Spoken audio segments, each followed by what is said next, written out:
Law 43. Work on the hearts and minds of others. Judgment. Coercion creates a reaction that will eventually work against you. You must seduce others into wanting to move in your direction. A person you have seduced becomes your loyal pawn, and the way to seduce others is to operate on their individual psychologies and weaknesses. Soften up the resistant by working on their emotions, playing on what they hold dear and what they fear. Ignore the hearts and minds of others, and they will grow to hate you. Transgression of the law. Near the end of the reign of Louis XV, all of France seemed desperate for change. When the king's grandson and chosen successor, the future Louis XVI, married the 15-year-old daughter of the Empress of Austria, the French caught a glimpse of the future that seemed hopeful. The young bride, Marie Antoinette, was beautiful and full of life. She instantly changed the mood of the court, which was rank with Louis XV's debaucheries. Even the common people who had yet to see her talked excitedly of Marie Antoinette. The French had grown disgusted with the series of mistresses who had dominated Louis XV, and they looked forward to serving their new queen. In 1773, when Marie Antoinette publicly rode through the streets of Paris for the first time, applauding crowds swarmed around her carriage. "How fortunate," she wrote her mother, "to be in a position in which one can gain widespread affection at so little cost." In 1774, Louis XV died, and Louis XVI took the throne. As soon as Marie became queen, she abandoned herself to the pleasures she loved the most, ordering and wearing the most expensive gowns and jewelry in the realm, sporting the most elaborate hair in history, her sculpted coiffures rising as much as 3 feet above her head, and throwing a constant succession of masked balls and fêtes. All of these whims she paid for on credit, never concerning herself with the cost or who paid the bills. Marie Antoinette's greatest pleasure was the creation and designing of a private Garden of Eden at the Petit Trianon, a chateau on the grounds of Versailles with its own woods. The gardens at Petit Trianon were to be as natural as possible, including moss applied by hand to the trees and rocks. To heighten the pastoral effect, Marie employed peasant milkmaids to milk the finest-looking cows in the realm. Launderers and cheesemakers in special peasant outfits she helped design. Shepherds to tend sheep with silk ribbons around their necks. When the queen inspected the barns, she would watch her milkmaids squeezing milk into porcelain vases made at the Royal Ceramic Works. To pass the time, Marie would gather flowers in the woods around the Petit Trianon, or watch her good peasants doing their chores. The place became a separate world, its community limited to Marie's chosen favorites. With each new whim of Marie's, the cost of maintaining the Petit Trianon soared. Meanwhile, France itself was deteriorating. There was famine and widespread discontent. Even socially insulated courtiers seethed with resentment. The queen treated them like children. Only her favorites mattered, and these were becoming fewer and fewer. But Marie did not concern herself with this. Not once throughout her reign did she read a minister's report. Not once did she tour the provinces and rally the people to her side. Not once did she mingle among the Parisians or receive a delegation from them. She did none of these things because, as queen, she felt the people owed her their affection, and she was not required to love them in return. In 1784, the queen became embroiled in a scandal. As part of an elaborate swindle, the most expensive diamond necklace in Europe had been purchased under her name. And during the swindler's trial, her lavish lifestyle became public. People heard about the money she spent on jewels and dresses and masked dances. They gave her the nickname Madame Deficit, and from then on she became the focus of the people's growing resentment. When she appeared in her box at the opera, the audience greeted her with hisses.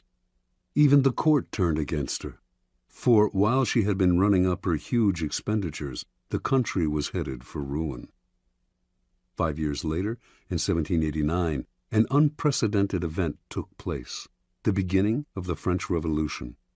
The Queen did not worry. Let the people have their little rebellion, she seemed to think. It would soon quiet down, and she would be able to resume her life of pleasure. That year, the people marched on Versailles, forcing the royal family to quit the palace and take residence in Paris. This was a triumph for the rebels, but it offered the Queen an opportunity to heal the wounds she had opened and establish contact with the people. The Queen, however, had not learned her lesson. Not once would she leave the palace during her stay in Paris. Her subjects could rot in hell for all she cared. In 1792, the royal couple was moved from the palace to a prison as the revolution officially declared the end of the monarchy. The following year, Louis XVI was tried, found guilty, and guillotined. As Marie Antoinette awaited the same fate, hardly a soul came to her defense. Not one of her former friends in the court, not one of Europe's other monarchs, who, as members of their own country's royal families, had all the reason in the world to show that revolution did not pay. Not even her own family in Austria, including her brother, who now sat on the throne. She had become the world's pariah. In October of 1793, she finally knelt at the guillotine, unrepentant and defiant to the bitter end. Interpretation. From early on, Marie Antoinette acquired the most dangerous of attitudes. As a young princess in Austria, she was endlessly flattered and cajoled.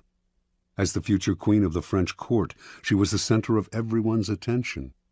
She never learned to charm or please other people, to become attuned to their individual psychologies. She never had to work to get her way, to use calculation or cunning or the arts of persuasion. And like everyone who was indulged from an early age, she evolved into a monster of insensitivity. Marie became the focus of an entire country's dissatisfaction because it is so infuriating to meet with a person who makes no effort to seduce you or attempt to persuade you, even if only for the purpose of deception. And do not imagine that she represents a bygone era, or that she is even rare. Her type is today more common than ever. Such types live in their own bubble. They seem to feel they are born kings and queens, and that attention is owed them. They do not consider anyone else's nature, but bulldoze over people with the self-righteous arrogance of a Marie Antoinette. Pampered and indulged as children, as adults, they still believe that everything must come to them. Convinced of their own charm, they make no effort to charm, seduce, or gently persuade.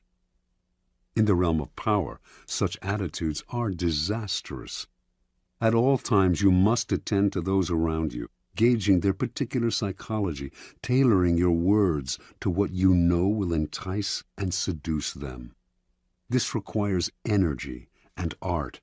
The higher your station, the greater the need to remain attuned to the hearts and minds of those below you, creating a base of support to maintain you at the pinnacle. Without that base, your power will teeter, and at the slightest change of fortune, those below will gladly assist in your fall from grace. Keys to power.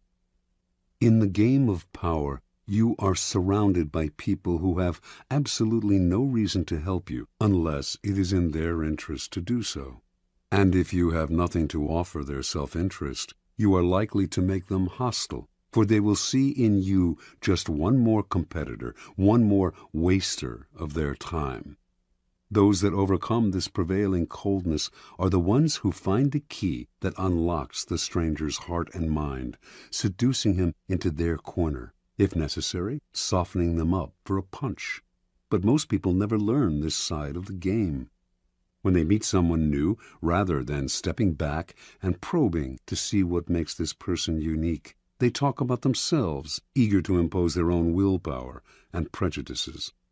They argue, boast, and make a show of their power. They may not know it, but they are secretly creating an enemy, a resistor, because there is no more infuriating feeling than having your individuality ignored, your own psychology unacknowledged. It makes you feel lifeless and resentful. Remember, the key to persuasion is softening people up and breaking them down, gently. Seduce them with a two-pronged approach. Work on their emotions and play on their intellectual weaknesses. Be alert to both what separates them from everyone else, their individual psychology, and what they share with everyone else, their basic emotional responses. Aim at the primary emotions: love, hate, jealousy. Once you move their emotions, you have reduced their control, making them more vulnerable to persuasion. Mao Zedong always appealed to popular emotions and spoke in the simplest terms. Educated and well-read himself, in his speeches he used visceral metaphors, voicing the public's deepest anxieties and encouraging them to vent their frustrations in public meetings. Rather than arguing the practical aspects of a particular program, he would describe how it would affect them on the most primitive, down-to-earth level. Do not believe that this approach works only with the illiterate and unschooled. It works on one and all.